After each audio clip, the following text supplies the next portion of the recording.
యువత భవిష్యత్తుతో ముడిపడిన డిఎస్సి అంశంపై పోరాటం కంటిన్యూ చేస్తోంది వైసీపీ. ఉద్యమాన్ని మరింత విస్తరించే దిశగా అడుగులు వేస్తోంది. DSC paper leakage, sports quota అక్రమాలపై సీబీఐ విచారణ డిమాండ్ చేస్తూనే నిరుద్యోగ యువతకు అండగా ఇవాల్టి నుంచి కార్యాచరణకు దిగుతోంది.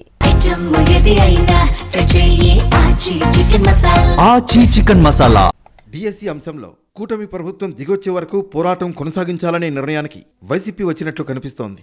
రాష్ట్ర వ్యాప్తంగా నిర్వహించిన నిరసన ర్యాలీలకు వచ్చిన స్పందనతో మరింత దూకుడు పెంచాలని భావిస్తోంది. నిరుద్యోగ యువతలో ఉన్న అసంతృప్తిని ఉద్యమంగా మలచి ప్రభుత్వంపై ఒత్తిడి తీసుకురావాలన్నది వ్యూహంగా కనిపిస్తోంది. డిఎస్సి అక్రమాలపై జగన్ మరోసారి ప్రభుత్వాన్ని గట్టిగా ప్రశ్నించారు.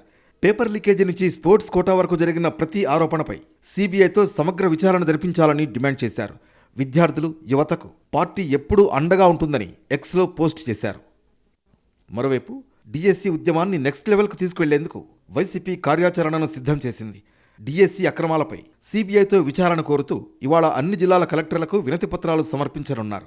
అలాగే ఆగస్టు 3-4 తేదీలలో అన్ని నియోజకవర్గాల్లోనూ టౌన్ హాల్ సమావేశాలు, 6 నుంచి 9 వరకు నియోజకవర్గాల్లో రిలే నిరాహార దీక్షలు, 10న పెద్ద ఎత్తున నిరసన ర్యాలీలు చేపట్టాలని నిర్ణయించారు.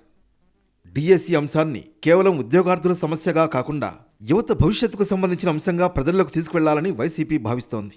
అందుకే విద్యార్థి, యువజన విభాగాలను ఉద్యమంలో ముందుంచి అన్ని నియోజకవర్గాల్లో కార్యక్రమాలు నిర్వహించేలా ప్రణాళిక సిద్ధం చేసింది.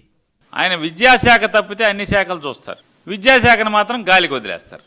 విద్యాశాఖను ఎందుకు వాడుకున్నాడా అంటే ఆయన డిఎస్సి రిక్రూట్మెంట్ అనే దాన్ని భ్రష్టు పట్టిస్తాక మాత్రమే నారా లోకేష్ గారు విద్యాశాఖ మాచ్యులుగా తన పదవిని వాడుకున్న పరిస్థితి మనకు కనబడుతుంది. అంటే డిఎస్సి కన్వీనర్ ఏం చేస్తారు? పరీక్షలు నిర్వహిస్తారు. రిక్రూట్మెంట్ మొత్తం కూడా ఆయన నాయకత్వంలో, ఆయన యొక్క పరిశీలనలో మొత్తం జరుగుతాయి. ఈ డిఎస్సి పరీక్షకి పేపర్ ఎవరు తయారు చేస్తారంటే ఎస్సీఆర్టీ వాళ్ళు చేస్తారు. ఇక్కడ గమ్మత్తు ఏంటంటే ఎస్సీఆర్టీ కన్వీనర్ ఒకడే, ఆయన్నే డిఎస్సి కన్వీనర్గా చేస్తారు. మొత్తానికి యువతకు అండగా ప్రజాక్షేత్రంలో పోరాటాలతో దూకుడు పెంచుతూ మరింత పట్టు సాధించేందుకు ప్రణాళికను సిద్ధం చేసింది వైసీపీ.